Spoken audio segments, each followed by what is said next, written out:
Salut à tous et bienvenue dans cette nouvelle vidéo dans laquelle on va parler de la nécessité et de l'importance du travail du muscle des fessiers et que ce n'est pas uniquement réservé aux femmes. Donc déjà, quels sont les avantages d'avoir les fessiers musclés et surtout fonctionnels et toniques?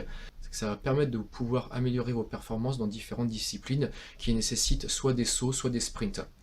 Et également d'améliorer vos squats en évitant par exemple d'avoir le genou qui part vers l'intérieur, puisque le muscle des fessiers est aussi rotateur externe de la hanche. Il va également favoriser la rétroversion du bassin, donc d'éviter les cambrures excessives au niveau des lombaires qui peut amener des soucis au niveau du dos. Et il permettra également d'assurer la stabilité donc, du bassin. Alors pourquoi il est de plus en plus important de devoir travailler le groupe musculaire des fessiers? Donc déjà pour toutes les raisons que j'ai mentionnées juste avant, mais aussi du fait de notre rythme de vie actuel qui est de plus en plus sédentaire, où on reste de plus en plus en position assise, que ce soit au travail, donc avec des travails de type sédentaire, au bureau, ou aux nombreuses heures qu'on va passer sur nos temps de loisirs, sur un PC, ou assis avec un smartphone, ou à regarder la télé.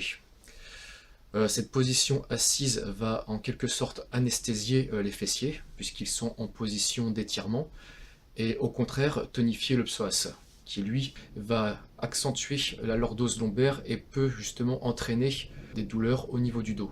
Alors comme je le disais, cette position assise prolongée va anesthésier les muscles des fessiers qui vont aussi s'atrophier et ils ne vont plus remplir leur fonction principale. Et de ce fait, votre corps va forcément compenser avec d'autres muscles, donc des muscles agonistes, notamment les lombaires, les ischios, qui ne sont pas faits pour ça à la base, et donc ça va créer donc, des déséquilibres musculaires, et donc ces différentes douleurs. Donc ça va être douleur au niveau des lombaires, douleur au niveau des hanches, et également au niveau des genoux.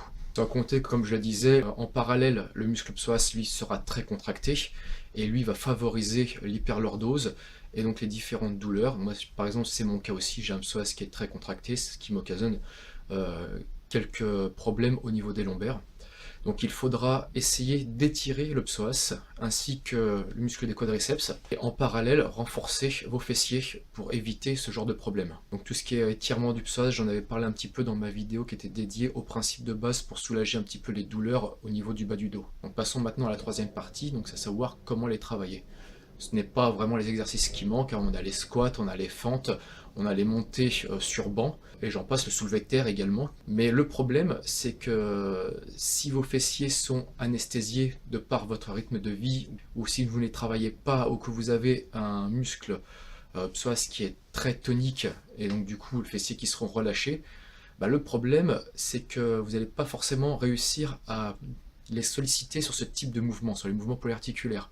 Alors, si en plus s'ajoute à ça le fait que votre morphologie ne se prête pas à un travail des fessiers, si par exemple vous avez plutôt un point fort au niveau des quadris, des ischios sur ce genre de mouvement, donc le mouvement polyarticulaire, et vous allez encore moins solliciter vos fessiers, et si en plus ils sont anesthésiés de par votre rythme de vie sédentaire, ça va être pire.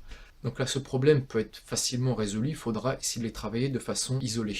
Et pour ce faire, il y a un exercice qui est de plus en plus utilisé et qui sera votre meilleur ami, ce sont les hip thrusts. Alors pour les hip thrusts, il y a un grand nombre de variantes. Ça peut être la variante tout simple qu'on utilise parfois en cours collectif au sol, avec les deux pieds au sol et les relevés de bassin, qu'on peut faire avec les appuis deux pieds au sol ou sur une seule jambe, donc avec la cheville qui est reposée sur la cuisse, ou une jambe même tendue à la perpendiculaire, façon à accentuer le travail sur un seul fessier, ce qui permet aussi d'augmenter la charge de travail quand on ne dispose pas de poids additionnel pour pouvoir travailler chez soi par exemple.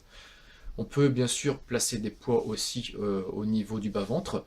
On peut les faire avec les pieds surélevés, donc là par contre ce sera les ischios qui seront un peu plus sollicités, donc bon, c'est un peu moins intéressant, sauf si vous voulez travailler vos ischios. Vous pouvez les travailler sur une surface instable, comme un ballon, un petit ballon ou une planche de déséquilibre ou encore sur des sangles de TRX. Plus intéressant, vous pouvez les travailler avec les épaules qui seront surélevées et là placer pareil des poids au niveau du bas-ventre. Ça peut être des disques, ça peut être un kettlebell, ça peut être une barre chargée comme on le voit souvent. Si jamais ces exercices ne suffisaient pas, on peut également isoler les fessiers avec tout ce qui est élévation arrière, puisque le grand fessier est aussi extenseur de la hanche. Pareil, ce n'est pas les variantes qui manquent, on peut très bien le faire sur les genoux et les avant-bras avec les élévations arrière classiques, pareil, type cours collectif, qu'on peut augmenter donc la difficulté avec un élastique, ce qui est très intéressant, ou éventuellement des lestes, On peut également effectuer donc des poussées de jambes vers l'arrière, pareil avec élastique ou lest. Là, une fois de plus, c'est plus intéressant avec un élastique. Ça peut se faire en position debout, pareil avec un élastique, toujours dans le cadre où on le fait avec du petit matériel. Ça peut se faire en salle avec des machines qui sont adaptées pour, ou éventuellement à la poulie basse avec une sangle au niveau de la cheville. Pour ce qui est du volume de travail, moi je vous conseillerais surtout si vous avez un retard au niveau des fessiers de les travailler au moins 2 fois par semaine.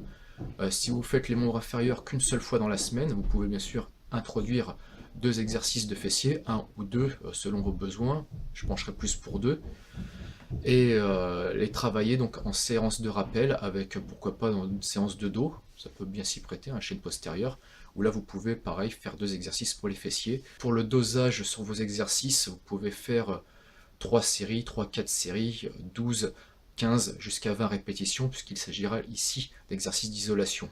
Si là je prends vraiment que les exercices qui sont dédiés en isolation pour les fessiers, je ne prends pas en compte les squats ou les fentes de votre séance des membres inférieurs. Pour le temps de récupération, comme tout exercice d'isolation, comptez 1 minute 30 selon ce que vous chargez sur un hip thrust avec barre et les épaules surélevées. Je vois des personnes des fois qui chargent avec des barres de 80-100 kg, donc c'est relativement difficile, donc n'hésitez pas à prendre un petit peu de récupération pour pouvoir boucler toutes vos répétitions de chaque série. Donc voilà, pour résumer, si vous voulez améliorer vos performances et surtout rester en bonne santé au niveau de l'articulation, du bassin et donc des hanches, des genoux, et éviter les problèmes de dos, travaillez vos fessiers. Voilà, j'espère que cette vidéo vous aura plu, je vous remercie de l'avoir regardée et je vous dis à bientôt. Ciao!